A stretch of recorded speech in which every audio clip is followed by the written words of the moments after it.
কোকৰাঝাৰৰ চেৰফাংগুৰিত পাটঘাট পথ দুৰ্ঘটনা পশ্চিমবংগৰ পৰা অসমলৈ অহা যাত্ৰীবাহী বাছ দুৰ্ঘটনাগ্ৰস্ত আহত 18জন যাত্ৰী আৰু ইয়াৰে দুজনৰ অৱস্থা গুৰুতৰ আটাইকেইজনকে কোকৰাঝাৰ মেডিকেল কলেজত ভৰ্তি কৰোৱা হয়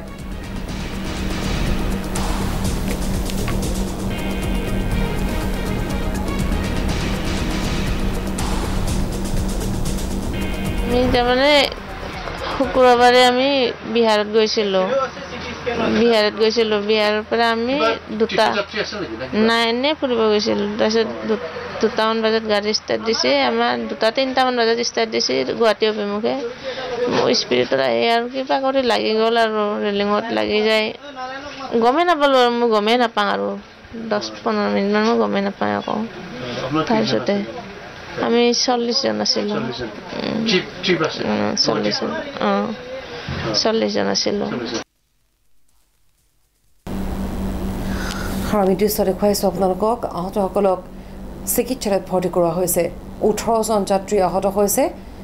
আৰু আহত যাত্ৰীসকলক চিকিৎসালয়ত ভৰ্তি কৰোৱা হৈছে ইতিমধ্যে চিকিৎসা প্ৰদান কৰি থকা হৈছে ট্ৰিটমেণ্ট ল'বাই গৈছিলোঁ আয়ুৰ্বেদিক ঔষধ দিয়ে তাতে য'ত গৈছিলোঁ কোচবিহাৰত তাৰে পৰা আমি ঘূৰি আহি আছিলোঁ ঘূৰি আহি থাকোঁতে ড্ৰাইভাৰটোৱে গৈছে 7টা বজাত ৰাতিপুৱা আহিল আমাৰ হৈছে চাৱা চিন্তা ঔষধ পাতি লোৱা গধূলিতে হৈছে 5টা বজাতে 6টা বজাত শেষ হোৱা নাই শেষ হৈছে আমি ঘূৰি যাব পাৰোঁ সিহঁতে মাল চাল খাই লৈ ৰুমত সোমাই আছে নাহে তাৰপিছত কণ্টেক্টাৰক সোধোতে কৈছে 10টা বজাত যাব 10টা বজাক লাগি চালোঁ নাই 3টা বাজি গ'ল তাৰপিছত আমি অলপ কেং কুং কৰিলোঁ কৰোঁতে যায় কণ্টেক্টাৰে যোগাই দিছে ড্ৰাইভাৰক উঠি আহি কি গুমৰাইছে হিন্দী মেনক কৈছে ভাইটি তুমি জাপ মাৰি নুমিবা জাপ মাৰি দিবা আজি সিহঁতক যি কৰিব লাগে কৰিম যে সেনেকৈ কৈছে তেতিয়া মই কৈছোঁ ঘৰৰ মানুহ ফোন কৰি ল সিহঁতৰ আজি বাজানা বেয়া লাগছে সেনেকৈ কৈছোঁ দিগদাৰ কৰিব সেনেকৈ কৈছোঁ তাৰপিছত সেনেকৈ আহি আছোঁ ভালে ভালে মই থিয় হৈ কেনে চাই আহি আছোঁ ড্ৰাইভাৰটোকে থিয় হৈ কেনে তাৰপিছত অলপ সময় বহি এনেকৈ ৰেষ্ট লোৱাৰ দৰে কৈছোঁ কণ্টেক্টাৰটো উঠি পিছত দেখি গৈছে এনেকৈ চালোঁ চাই কেনে অলপ পটাকে একদম কাৰাৰ ধাম কৰিছে মই ভাবিছোঁ বজ্ৰপাত পেলাল গাড়ীৰ ওপৰত এক্সিডেণ্ট যে কৰিছে গম পোৱা নাছিলোঁ ইমান শব্দ কৰিছে এনেকৈ চালোঁ ড্ৰাইভাৰটো ওলাই কেনে দৌৰ মাৰি ব্ৰিজৰ তলত নুমিছে তাৰপিছত এতিয়া দুখ পাইছোঁ না বেহুচ হৈ থাকিলোঁ মই সুস্থ পোৱাৰ পিছত আৰু এক্সিডেণ্ট গোটেইগিলা কান্দা কাটা কৰি আছে তেতিয়াহে গম পাওঁ এক্সিডেণ্ট হোৱা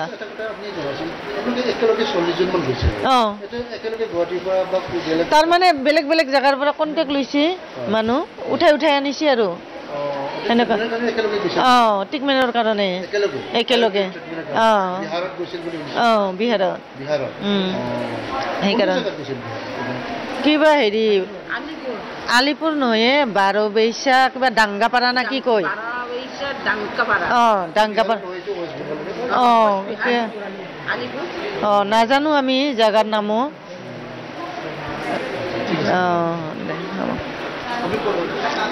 ৰাণী বেলগুৰি আগতো ইয়াৰ পৰা ঔষধ পাতি নি থাকোঁ আৰু যোৱাকালিও আমি ঘৰৰ পৰা 7টা বজাত মানে আহিছিলোঁ নহয় বাছটো মিৰ্জাৰ পৰা গৈছিলোঁ মিৰ্জা ৰাণী কুলচি এনেকৈ মানুহ আছে লগ লাগি পেলাই বাছটো মিৰ্জাৰে বাছ হয় তাতে গোটেইবিলাকে একেলগে গৈছিলোঁ যাই পেলাই কালি মানে বেজত তাতে 3টা বজাত গৈ পালোঁ তাৰপিছত মানে বেজে আমাক চোৱা চিতা কৰিলে আৰু ঔষধ পাতি দিলা দিয়াৰ পিছত ৰাতি থাকি গ'লোঁ আৰু ৰাতি থাকি পেলাই আমি 3:30 মানত ওলাই আহিলোঁ আৰু ওলাই অহাৰ পিছতে এক্সিডেণ্ট হ'ল বতাহ বৰষুণ আহিছিল তেতিয়া সেই সময়তে তাতে ড্ৰাইভাৰে মানে গাড়ীটো দিব লাগে ৰাস্তাত দেখি দিলা মানে ৰেলিঙত সোমাই পেলাই মিৰ্জা পলসপুৰী মানুহ আমি আছোঁ তাতে ইফালে কুলচি ৰাণী কুলচি বাগান লহৰঘাট এই চাইডৰ মানুহ একেলগে আমাৰ একেলগে আজি নহয় আগতেও গৈছোঁ এনেকুৱাকৈ শুক্ৰবাৰ নহয় আমি একমাহ আগত গৈছিলোঁ একমাহৰ পিছত আকৌ ঔষধ আনিব গৈছিলোঁ বিষৰ কাৰণে বিষ হৈ থাকে ভাল পাওঁ ঔষধ পাতি খাই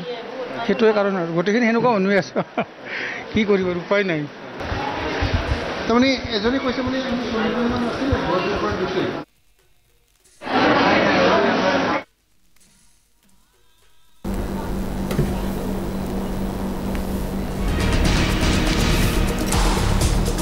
আমি দেখুৱাইছোঁ আপোনালোকক আৰু কম বেছি পৰিমাণে আঘাতপ্ৰাপ্ত হৈছে 18জনকৈ যাত্ৰী পশ্চিমবংগৰ পৰা অসমলৈ অহা এই বাছ দুৰ্ঘটনাগ্ৰস্ত হয় আৰু আটাইকেইজনকে বৰ্তমান কোকৰাঝাৰ মেডিকেল কলেজত চিকিৎসা প্ৰদান কৰি থকা হৈছে কোকৰাঝাৰৰ চেৰফাংগুৰিত পাটগাঁৱত এই পথ দুৰ্ঘটনা সংঘটিত হয়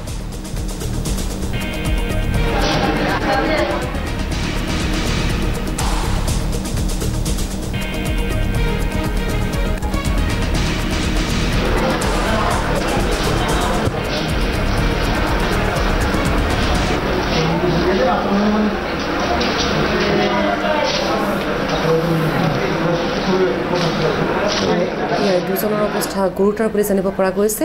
আটাইকেইজনকে কোকৰাঝাৰ মেডিকেল কলেজত ভৰ্তি কৰাই চিকিৎসা প্ৰদান কৰি থকা হৈছে 18জন ছাত্ৰী আঘাতপ্ৰাপ্ত হৈছে কিন্তু তাৰ মাজৰ দুজনৰ অৱস্থা গুৰুতৰ বুলি চিকিৎসকে জানিব দিছে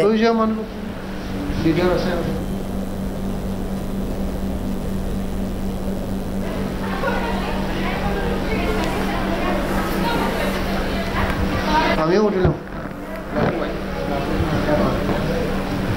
এই মাওটো লাংঘাটা মাছ